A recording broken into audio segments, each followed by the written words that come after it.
দুপুরে বাংলাদেশে শুরুতেই আপনাদের জানাবো শিরোনাম। ভূমিকম্প পরিস্থিতিতে 2 সপ্তাহ বন্ধ ঘোষণার পর বাড়ির পথে ঢাবি শিক্ষার্থীরা। ইতিবাচক হিসেবেই দেখছি আপাতত, কারণ যেহেতু একটা সার্বিক বিপদের শঙ্কা আছে। সময়ের জন্য এই সিদ্ধান্তটা যুগোপযোগী ছিল যে, এবং ছাত্রীরাও বেশ কোঅপারেট করছি আমরা। দুর্যোগ মোকাবেলায় ঢাকার অসহায়তা স্পষ্ট বলছেন বিশেষজ্ঞরা। ভাগ বাটোয়ারা নির্বাচন করতে চাচ্ছে রাজনৈতিক দলগুলো। অভিযোগ নাহিদ ইসলামের, বললেন আসনের জন্য কারোর সাথে সমঝোতা করবে না এনসিপি। এনসিপি এই ধরনের নির্বাচনী সমঝোতা বা বন্দোবস্তে কখনোই সায় দেবে না, বরং আমরা এর বিরুদ্ধে অবস্থান নিব। 2008 সালে কৃষি জমির তথ্য গোপন করেছিলেন শেখ হাসিনা। সিলেটের দুদক চেয়ারম্যান বললেন এবার হলফনামায় দিতে হবে বিদেশে থাকা সম্পদের হিসাবও। মানবতা বিরোধী অপরাধের 2 মামলায় 13 সেনা কর্মকর্তার বিরুদ্ধে অভিযোগ গঠনের শুনানি 3 ও 7 ডিসেম্বর। ভার্চুয়ালি হাজিরার অনুমতি চেয়ে আবেদন। লালদিয়া টার্মিনাল ব্যবস্থাপনা নিয়ে বিতর্ক, খোলাসা হয়নি চুক্তির শর্ত। গতিশীলতার স্বার্থে বিদেশি প্রতিষ্ঠানে আপত্তি নেই ব্যবসায়ীদের।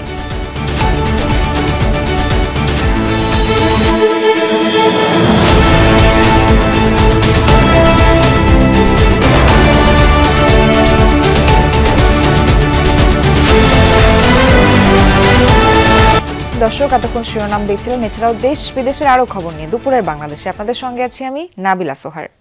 ভূমিকম্প পরবর্তী পরিস্থিতিতে আগামী 6 ডিসেম্বর পর্যন্ত ঢাকা বিশ্ববিদ্যালয় বন্ধ ঘোষণার পর থেকে হল ছাড়তে শুরু করেছেন শিক্ষার্থীরা। সকাল থেকে প্রয়োজনীয় জিনিসপত্র নিয়ে বিভিন্ন হলের শিক্ষার্থীরা হল ত্যাগ করছেন। ভূমিকম্পের এমন আতঙ্কে বিশ্ববিদ্যালয় প্রশাসনের এমন সিদ্ধান্তকে স্বাগত জানিয়েছেন শিক্ষার্থীরা। রোকেয়া হলের শিক্ষার্থীরা জানান তাদের হলের বেশ কয়েকটি স্থানে ফাটল দেখা দিয়েছে। বন্ধের সিদ্ধান্তকে স্বাগত জানিয়ে তারা বলেন এই সময়টাতে যতটুকু সম্ভব সংস্কার করা গেলে ঝুঁকিমুক্তভাবে হলে থাকা যাবে। ঢাকা বিশ্ববিদ্যালয়ের রোকেয়া হল, মুহসিন হল, শহীদুল্লাহ হল সহ অধিকাংশ হলই জরাজীর্ণ। এর আগে নিরাপদ আবাসনের দৃশ্যমান সমাধান সহ 3 দফা দাবিতে রাতভর ভিসির বাসভবনের সামনে অবস্থান করেন ক্যাম্পাসের কয়েকজন আবাসিক শিক্ষার্থী।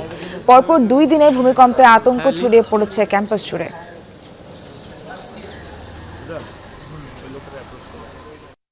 হল বন্ধ করে দিয়েছে, আমি মনে করি যেটা ভালো একটা কাজ করেছে। 15 দিনের জন্য একটা অবজারভেশনে যাচ্ছে সবাই। ইতিবাচক হিসেবেই দেখছি আপাতত, কারণ যেহেতু একটা সার্বিক বিপদের শঙ্কা আছে। যতটুকু সম্ভব ইন্সপেকশন করে অ্যাটলিস্ট মেরামতের যে জায়গাগুলো আছে বা অলরেডি যে ফাটলগুলো দেখা দিয়েছে সেগুলোর চিন্তাভাবনা করে আসলে আমার মনে হয় যে এবং শিক্ষার্থীরাও কোঅপারেট করছে প্রশাসনকে। দর্শক, ঢাকা বিশ্ববিদ্যালয়ের শিক্ষার্থীদের হল ত্যাগের বিষয়ে আরও জানাতে যোগ দিচ্ছেন সহকর্মী রেদওয়ান আহমেদ। রেদওয়ান, শিক্ষার্থীরা কি সবাই ইতোমধ্যে হল ছেড়ে গেছেন? 2 সপ্তাহের বন্ধে কি হল সংস্কারে কোনো উদ্যোগ নেওয়া হবে কিনা জানতে পারলেন কিনা?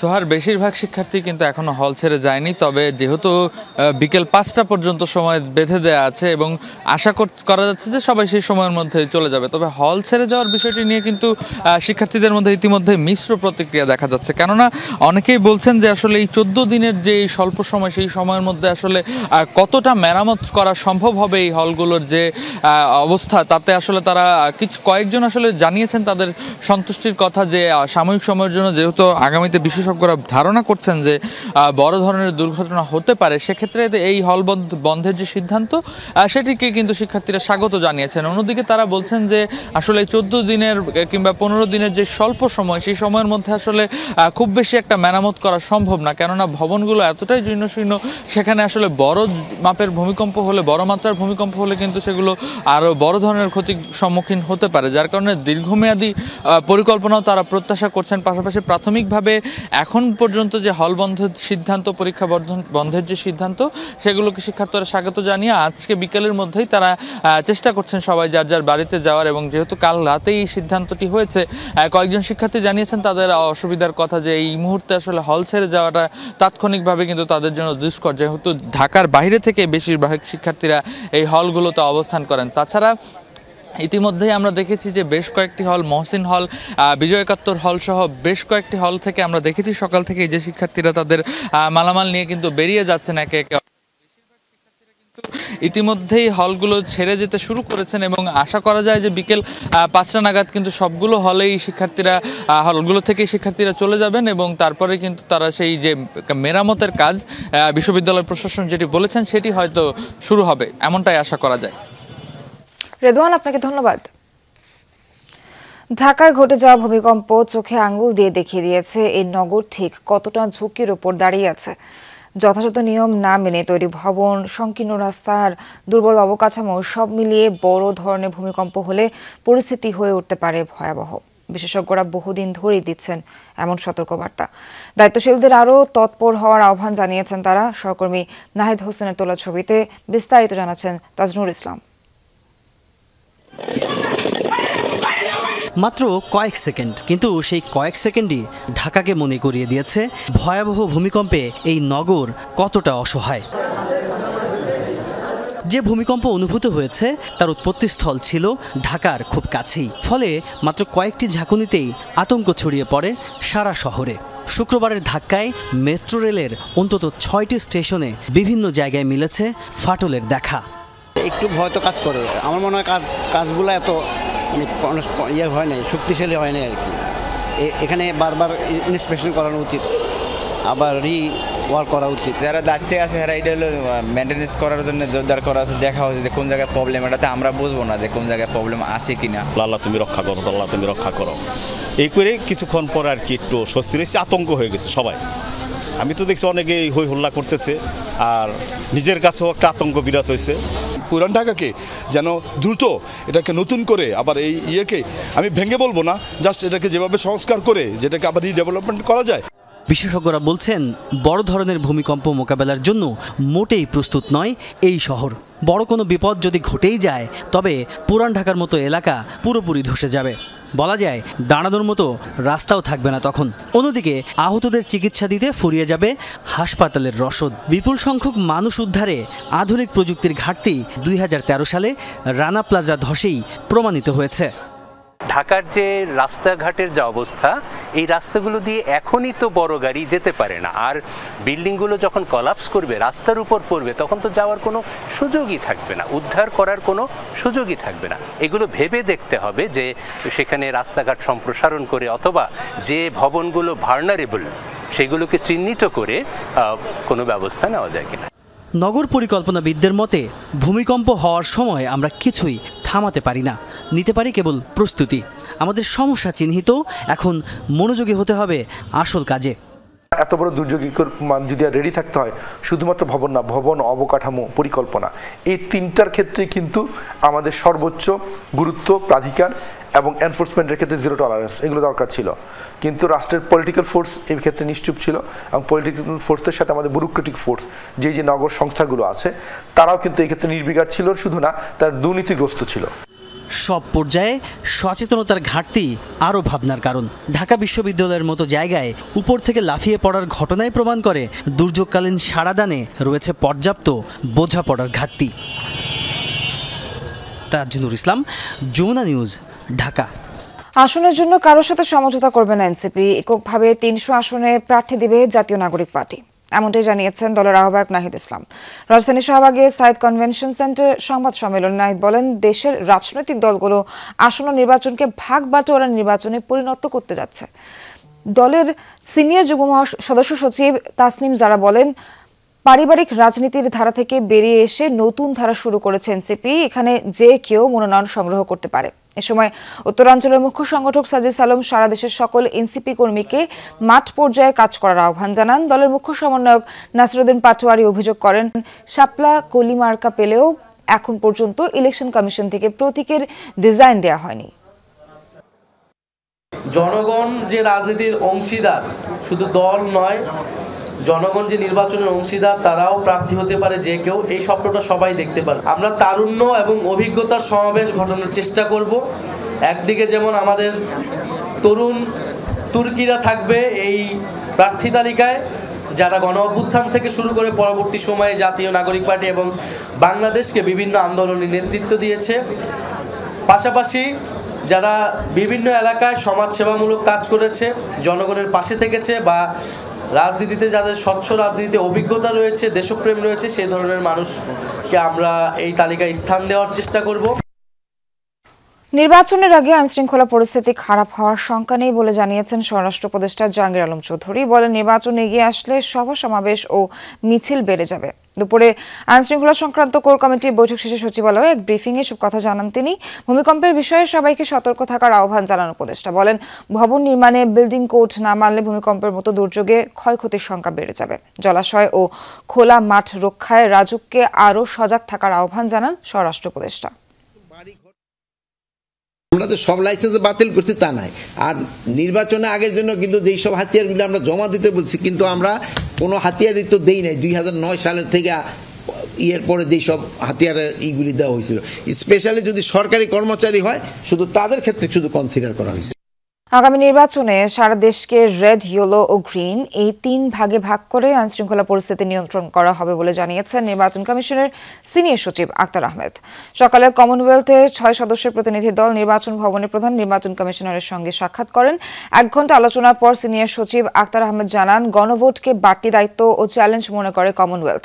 নির্বাচন কমিশনের প্রস্তুতি নিয়ে আশাবাদী তারা। বিদেশি পর্যবেক্ষকদের অংশগ্রহণ গ্রহণযোগ্যতা বাড়াবে বলে মনে করে কমনওয়েলথ। তবে তারা প্রতিনিধি দল পাঠাবে কি না সে বিষয়ে এখনো কোনো সিদ্ধান্ত হয়নি। সারা দেশকে আমরা 3টা ভাগে রেড, ইয়েলো এবং গ্রিন এই জোনে আমরা ভাগ করছি এবং সেই ভাগে ভাগ করে আমরা ল অ্যান্ড অর্ডার সিচুয়েশনগুলোকে সামাল দিব। কমনওয়েলথ সেক্রেটারিয়েটের সেক্রেটারি জেনারেল মহোদয় উনি স্পেসিফিক করে আমাদেরকে বলেছেন যে ওনার সদস্য সংখ্যা হচ্ছে 56টা দেশ এবং আমরা যদি কোনো সহযোগিতা চাই সেটা ওনারা করার জন্য প্রস্তুত আছেন।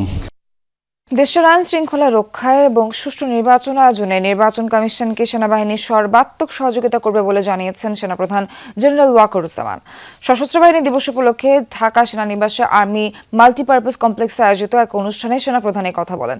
অনুষ্ঠানে বীরত্বপূর্ণ কাজ ও বাহিনীতে অসামান্য অবদানের জন্য 64 সেনা সদস্যকে পদক এবং 75 মুক্তিযোদ্ধা পরিবারকে সম্মাননা প্রদান করেন সেনাপ্রধান, যেখানে 2024-25 ও 2025-26 অর্থ বছরে নানা অবদানের জন্য 9 জনকে সেনাবাহিনী পদক, 17 জনকে অসামান্য সেবা পদক এবং 38 সেনা সদস্যকে বিশিষ্ট সেবা পদক প্রদান করা হয়।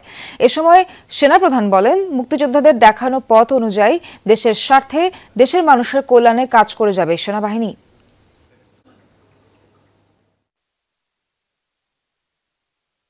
সম্প্রতি সময়ে বাংলাদেশ সেনাবাহিনীর সদস্যগণ ইনেট টু সিভিল পাওয়ারে দেশের আইন শৃঙ্খলা রক্ষার কাজে নিয়োজিত আছে।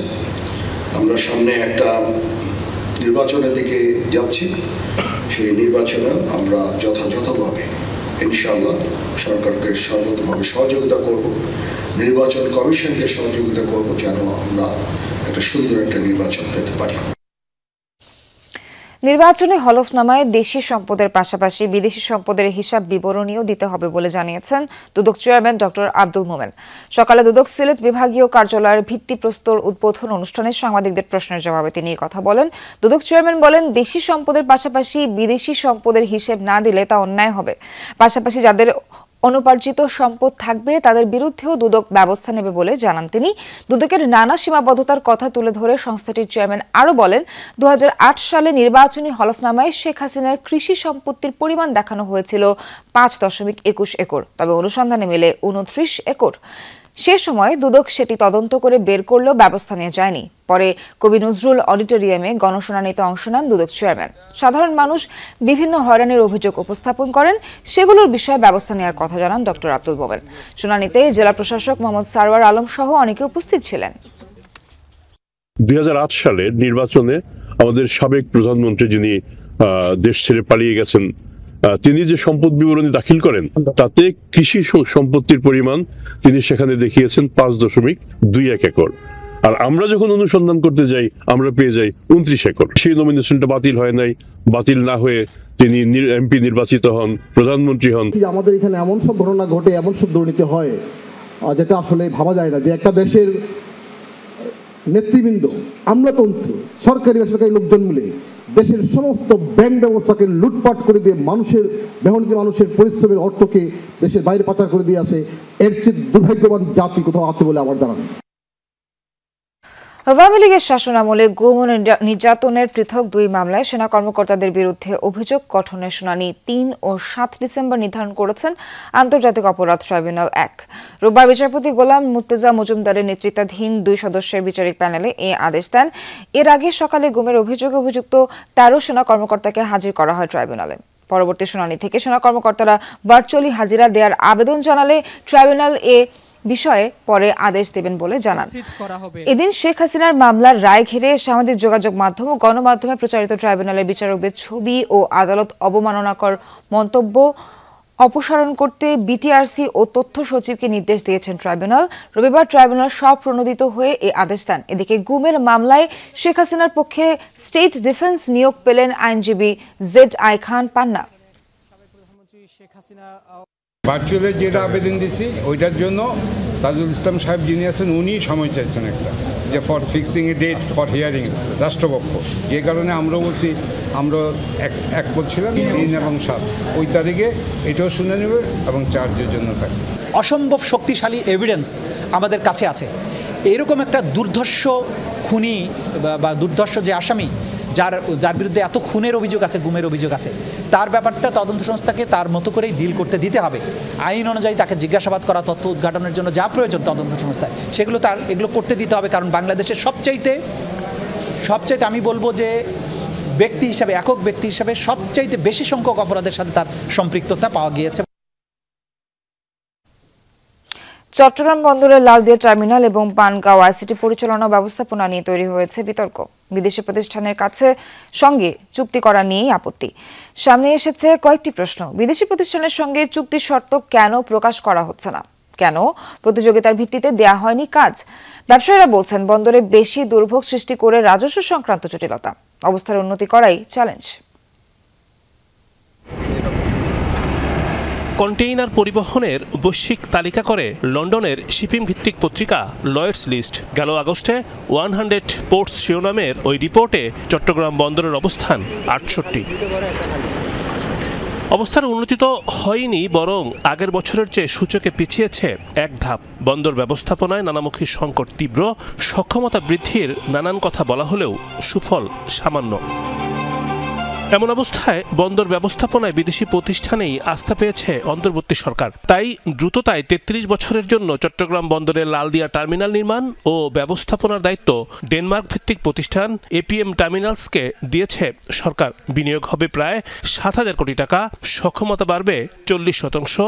ইচ্ছা করলে এই চুক্তি বৃদ্ধি করা যাবে আরও 15 বছর। এই অপারেশনের দায়িত্ব দেওয়া হলো, এটা কি অপরচুনিটি কস্ট হিসাব করে দেওয়া হলো? যদি না দিয়ে অন্য কাউকে দিতাম, অথবা আমরাই করতাম, অথবা নেভি এখন যেভাবে করছে সেভাবেই যদি করতো, তাহলে তার লাভ ক্ষতি কত হতো আর এদেরকে দেওয়াতে লাভ ক্ষতি কত হবে? এই ক্যালকুলেশন কি কেউ করেছে? চুক্তি করা নিয়ে নানা মহলে উঠেছে বিতর্ক, ঘুরপাক খাচ্ছে কয়েকটি প্রশ্ন। বলা হচ্ছে চুক্তির শর্ত কেন উন্মুক্ত করা হয়নি, প্রতিযোগিতার ভিত্তিতে কেন দেয়া হয়নি কাজ, চুক্তির শর্তগুলো নিয়ে মন্ত্রণালয় ভিত্তিক কোনো মতামত নেওয়া হয়েছে, জমি অধিগ্রহণ হবে কোন প্রক্রিয়ায়, টার্মিনাল তৈরি করে পরিচালনার দায়িত্ব কি ধীরে ধীরে দেশীয় প্রতিষ্ঠানের হাতে তুলে দেওয়া হবে। প্রশ্ন তোলা হয় 4 মাস পর নির্বাচন, সংসদে কেন এমন সিদ্ধান্ত নেওয়া হলো না? এই ধরনের বড় বড় চুক্তির দুটো বৈশিষ্ট্য থাকে, একটা থাকে বিল্ড, অপারেট অ্যান্ড ট্রান্সফার, আরেকটা থাকে build, operate and no date of transfer. এখন build, operate and perpetual operate এই লাইনে যদি চলে যায় তাহলে তো দেশের স্বনির্ভরতা বিপন্ন হবে। ঢাকার পাশে পানগাঁও কন্টেইনার টার্মিনাল পরিচালনার দায়িত্ব পেয়েছে সুইজারল্যান্ড ভিত্তিক প্রতিষ্ঠান মেডলক। 22 বছর এই বন্দরটি ব্যবস্থাপনার দায়িত্বে থাকবে এই প্রতিষ্ঠান। উদ্যোক্তারা বলছেন বন্দরের গতিশীলতা সবার আগে দরকার, এক্ষেত্রে বিদেশি প্রতিষ্ঠানে আপত্তি নেই। অপারেটর যাদেরকে দেওয়া হয়েছে তারা যদি এফিশিয়েন্টলি এটা হ্যান্ডেল করতে পারে, আমরা চাই তাদের মাধ্যমে এইটার গতি আনা, পাশাপাশি আমাদের দেশের যারা কাজ করে তারাও এখান থেকে কিছু শিখার সুযোগ পাবে। চট্টগ্রাম বন্দরে এখনো পর্যন্ত ওই যে সমস্ত কন্টেনার পড়ে আছে, আমি চ্যালেঞ্জ দিয়ে বলছি যে এর 90% কারণ পাওয়া যাবে কাস্টমস। চট্টগ্রাম বন্দরের নিউমোরিং কন্টেইনার টার্মিনাল বিদেশি কোম্পানির হাতে ছেড়ে দেওয়ার প্রক্রিয়া এগিয়ে নিচ্ছে সরকার। রিমুর রহমান, যমুনা নিউজ, ঢাকা। বাংলাদেশে সফররত ভুটানের প্রধানমন্ত্রী শেরিং তোবগের সঙ্গে সাক্ষাৎ করেছেন জাতীয় নাগরিক পার্টি এনসিপি নেতারা। সকালে ভুটানের প্রধানমন্ত্রী অবস্থানরত হোটেলে এই সাক্ষাৎ করেন তারা। ভুটানের প্রধানমন্ত্রী শেরিং তোবগের সঙ্গে সাক্ষাৎকালে উপস্থিত ছিলেন এনসিপির আহ্বায়ক নাহিদ ইসলাম সহ অন্যান্য নেতারা। এর আগে শনিবার সকালে 2 দিনের রাষ্ট্রীয় সফরে ঢাকায় পৌঁছান প্রধানমন্ত্রী তোবগে। শনিবার বিকেলে প্রধান উপদেষ্টা ডক্টর মোহাম্মদ ইউনূস ও ভুটানের প্রধানমন্ত্রী শেরিং তোবগের উপস্থিতিতে স্বাস্থ্য খাতে সহযোগিতা এবং ইন্টারনেট সংযোগ নিয়ে 2টি সমঝোতা স্মারক সই হয়।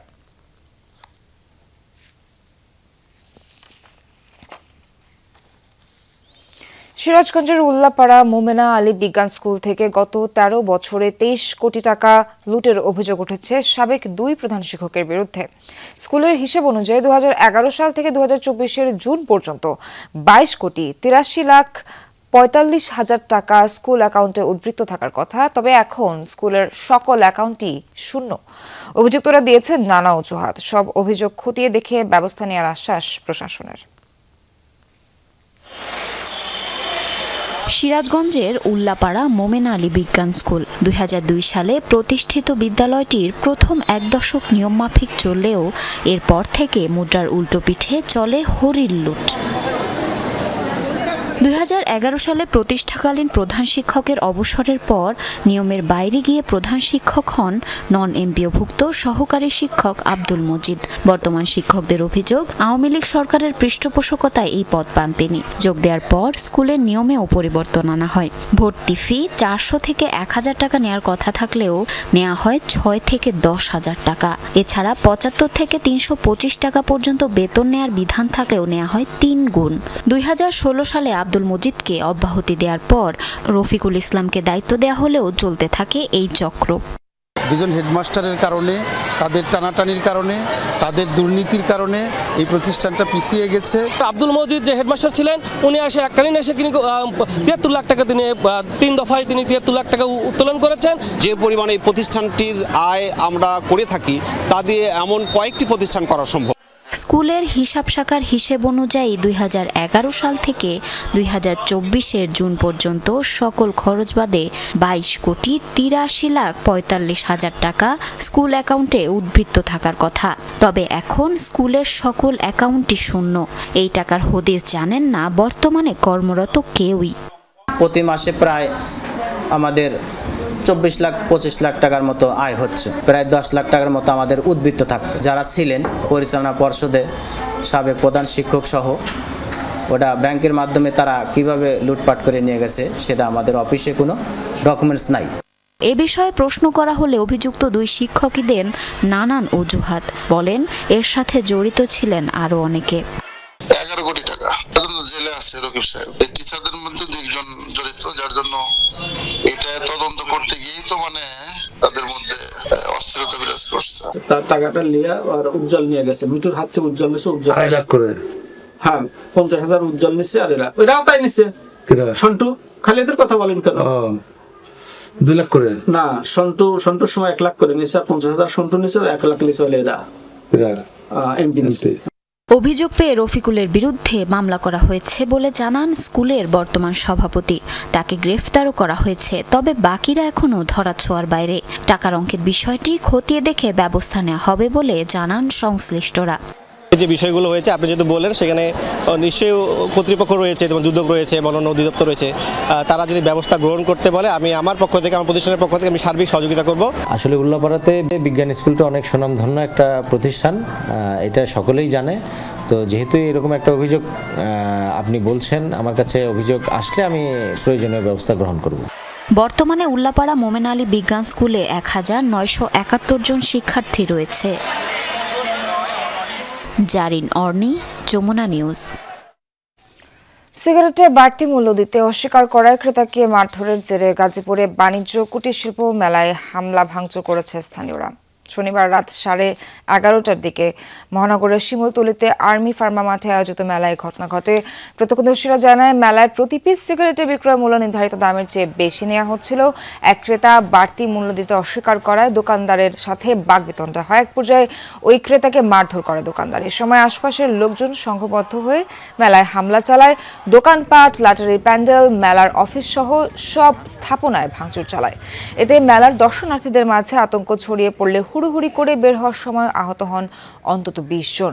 খবর পেয়ে ঘণ্টাখানেক পর আইনশৃঙ্খলা বাহিনীর সদস্যরা গিয়ে পরিস্থিতি নিয়ন্ত্রণে আনে।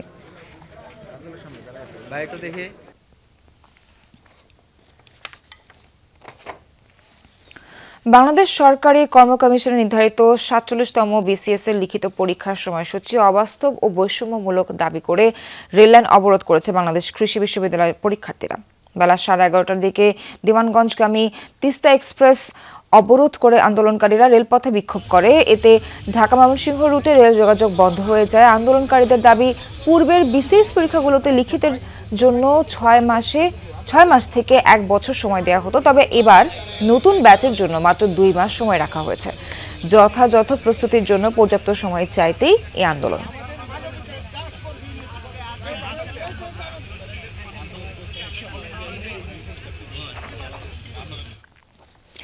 একসময়ে দেশীয় মাছে ভরপুর ছিল ব্রাহ্মণবাড়িয়ার তিতাস নদী, তবে এখন জেলেদের জালে হাহাকার।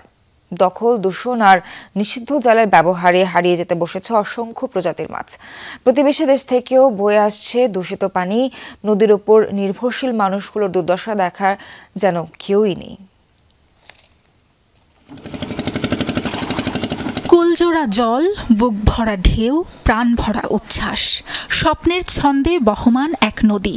অমর কথাশিল্পী অদ্বৈত মল্লবর্মণের লেখনীতে ছিল তিতাসের এমন রূপ, ছিল জেলেদের জীবনযুদ্ধ।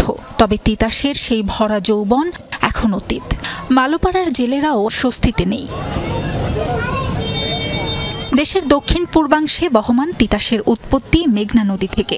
ব্রাহ্মণবাড়িয়ার বেশিরভাগ উপজেলা এই নদীর সাথে সংযুক্ত। এ অঞ্চলের জেলেদের সাথে তিতাসের সখ্যতা বহুকালের। একসময় দেশি মাছে ভরপুর ছিল মিঠা পানির এই নদী, তবে এখন ভরা মৌসুমেও নদীতে দেশীয় মাছের আকাল দেখা দিয়েছে। বাপদাদার পেশা ছাড়তে বাধ্য হচ্ছেন কেউ কেউ। এই মাছই ধরা পড়ে না, জবর নাই। আফের তাছাড়া সর ফিরে গেছে, সব কিছু ধ্বংস হয়ে গেছে তিতাস নদী, যেটা আমরা বাপদাদার ঐতিহ্য জিনিস। এরপরও তার কাছে গিয়ে আমরা গিয়েছিলাম, এটা জিনিস আমরা গিয়ে হারাতাম পারি না।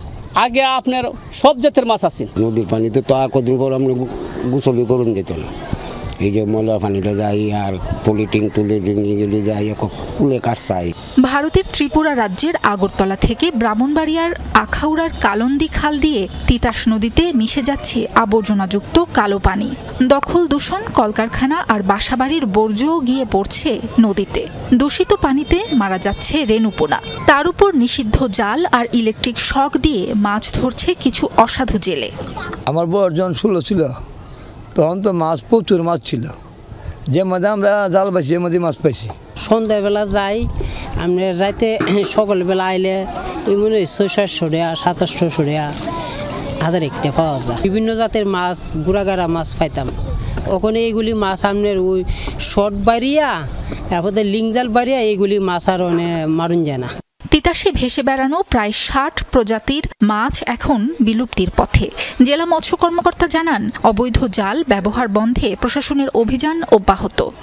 প্রজননের যদি বাধা সৃষ্টি হয়, তখন সেই ছোট ছোট যে রেণু বা ডিমগুলো এগুলো নষ্ট হয়ে যাচ্ছে। তো এগুলো না টিকলে তো মাছ বড় হওয়ার সুযোগ নেই। রিং জাল এটা ক্ষতিকর জাল, মৎস্যায়নে এটা নিষিদ্ধ। এই জাল দিয়ে মাছ ধরার কোনো সুযোগ নেই। পাশাপাশি ইলেকট্রিক শক দিয়ে মৎস্য সংরক্ষণ আইন 1950-এর 3 ধারায় কোনোভাবেই ইলেকট্রিক শক দিয়ে মাছ ধরার কোনো সুযোগ নেই। যারা করবে তাদের বিরুদ্ধে আমরা আইনগত ব্যবস্থা নেব। সাবরিনা লিজা, যমুনা নিউজ। পিরোজপুরে স্থানীয়দের পিটুনিতে ডাকাত দলের এক সদস্য নিহত হয়েছে। এ সময় আহত অবস্থায় আরও একজনকে আটক করা হয়। ভোরে সদর উপজেলার পশ্চিম দুর্গাপুর গ্রামে ঘটনা ঘটে। পুলিশ জানায়, রাতে একটি সংঘবদ্ধ দল সাবেক ইউপি সদস্য অনুকূল চন্দ্র রায় ওরফে দুলালের বাড়িতে ডাকাতের উদ্দেশ্যে ঢুকে পড়ে। স্বর্ণালঙ্কার সহ বিভিন্ন জিনিসপত্র নিয়ে যাওয়ার সময় দুজনকে আটক করে পিটুনি দেয় স্থানীয়রা। খবর পেয়ে ঘটনাস্থলে গিয়ে তাদের উদ্ধার করে পুলিশ। হাসপাতালে নেওয়ার পর একজনকে মৃত ঘোষণা করেন চিকিৎসক। নোয়াখালীর 6 আসনে বিএনপির মনোনয়নপ্রাপ্ত ও মনোনয়ন বঞ্চিত প্রার্থীর সমর্থকদের মধ্যে ধাওয়া পাল্টা ধাওয়ার ঘটনা ঘটেছে। শনিবার সন্ধ্যায় হাতিয়া উপজেলার ওচখালী বাজার 0 পয়েন্ট এলাকায় এই ঘটনা ঘটে। ঘটনার পর থেকে এলাকায় থমথমে পরিস্থিতি বিরাজ করছে। স্থানীয়রা জানায়, বিকেল থেকে 0 পয়েন্টের এক পাশে জড়ো হতে থাকে সাবেক সংসদ সদস্য প্রকৌশলী ফজলুল আজিমের সমর্থকরা। একই সময় 0 পয়েন্টের আরেক প্রান্তে জড়ো হয় কেন্দ্রীয় বিএনপির সাংগঠনিক সম্পাদক মাহবুবুর রহমান শামীমের সমর্থকরা। পরে উভয় পক্ষের সমর্থকদের মধ্যে ধাওয়া পাল্টা ধাওয়া এবং হাতাহাতি হয়। এ সময় কয়েকটি ককটেল বিস্ফোরণের শব্দ পাওয়া যায়। আহত হয় দুপক্ষের বেশ কয়েকজন। পরে নৌবাহিনী ঘটনাস্থলে গিয়ে পরিস্থিতি নিয়ন্ত্রণে আনে।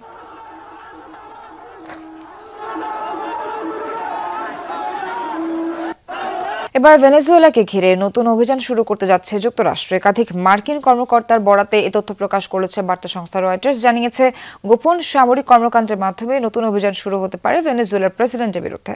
মূলত নিকোলাস মাদুরোকে পদত্যাগে বাধ্য করতে চাপ বাড়ানোর লক্ষ্যে ওয়াশিংটনের এমন প্রস্তুতি। তবে কখন আর কতটা বড় পরিসরে হবে এই অভিযান সে বিষয়ে স্পষ্ট কোনো ধারণা মেলেনি। ভেনেজুয়েলার জলসীমা ও আশপাশে রীতিমতো রণপ্রস্তুতি যুক্তরাষ্ট্রের। মাদক নির্মূলের অজুহাতে ক্যারিবিয়ান অঞ্চলে বিপুল সামরিক সদস্য, 7টি যুদ্ধজাহাজ, পারমাণবিক শক্তিসম্পন্ন সাবমেরিন পাঠিয়েছে দেশটি। মোতায়েন করেছে বিশ্বের সবচেয়ে বড় রণতরী জেরাল্ড আর ফোর্ট। বলা হচ্ছে 1994 সালের পর এটি ক্যারিবীয় সাগরে যুক্তরাষ্ট্রের সবচেয়ে বড় সামরিক উপস্থিতি। সম্ভাব্য যুদ্ধের প্রস্তুতি হিসেবে নিজেদের নিয়ন্ত্রণে থাকা ক্যারিবীয় দ্বীপ পুয়ের্তো রিকোতে 20 বছর ধরে বন্ধ থাকা স্নায়ুযুদ্ধের আমলের নৌঘাঁটি সংস্কার করছে যুক্তরাষ্ট্র। পুয়ের্তো রিকো ও ভার্জিন আইল্যান্ডের বিমানবন্দরেও স্থাপন করছে বিভিন্ন ফ্যাসিলিটি। মাদক নির্মূলের কথা বললেও ধারণা করা হচ্ছে যুক্তরাষ্ট্রের সামরিক এই তৎপরতা মূলত ভেনেজুয়েলার প্রেসিডেন্ট নিকোলাস মাদুরোকে উৎখাতের জন্য। নাম প্রকাশ না করার শর্তে 4 মার্কিন কর্মকর্তার সাক্ষাৎকারেও মিলেছে সেই ইঙ্গিত। বার্তা সংস্থা রয়টার্সকে তারা জানিয়েছেন ভেনেজুয়েলাকে ঘিরে নতুন অভিযান শুরু করতে যাচ্ছে ওয়াশিংটন। তবে কি বা কেমন হবে সেই অভিযান সে বিষয়ে ধারণা দেননি, জানাননি অভিযানের পরিধি কিংবা সময়সীমাও। মার্কিন প্রেসিডেন্ট এখনও চূড়ান্ত সিদ্ধান্ত দিয়েছেন কিনা স্পষ্ট নয় তাও। 4 জনের মধ্যে 2 কর্মকর্তা অবশ্য জানিয়েছেন নতুন এই অভিযান শুরু হতে পারে মাদুরোর বিরুদ্ধে গোপন সামরিক কর্মকাণ্ডের মাধ্যমে। এ বিষয়ে রয়টার্সের প্রশ্নে কোনো মন্তব্য করেনি পেন্টাগন ও সিআইএ। ওই কর্মকর্তাদের দাবি যুক্তরাষ্ট্রে মাদক প্রবেশে সংশ্লিষ্টতার কারণেই মাদুরোর বিরুদ্ধে পদক্ষেপ নেয়ার কথা ভাবছে ট্রাম্প প্রশাসন। এ বিষয়ে সম্ভাব্য সব বিকল্পকেই বিবেচনায় রাখা হয়েছে। ভাবা হচ্ছে মাদুরো সরকারকে উৎখাতের বিষয়টিও। মোস্তফা মাহমুদ, যমুনা নিউজ। এবার যুক্তরাষ্ট্রের মধ্যস্থতায় বেলারুশের কারাগার থেকে মুক্ত হয়েছে 31 ইউক্রেনীয় বন্দী।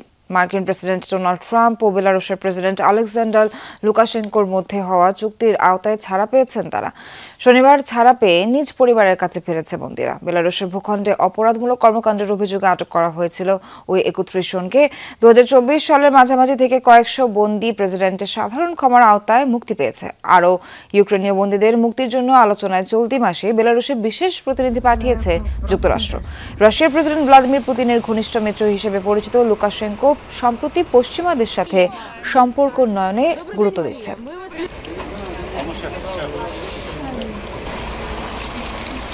দর্শক, বিদায় নিচ্ছে দুপুরে বাংলাদেশের প্রথম ঘন্টা থেকে। পরের ঘন্টা খবর নিয়ে ফিরবেন সহকর্মী মৌসুমী আহমেদ লোপা। দেখার আমন্ত্রণ রইল।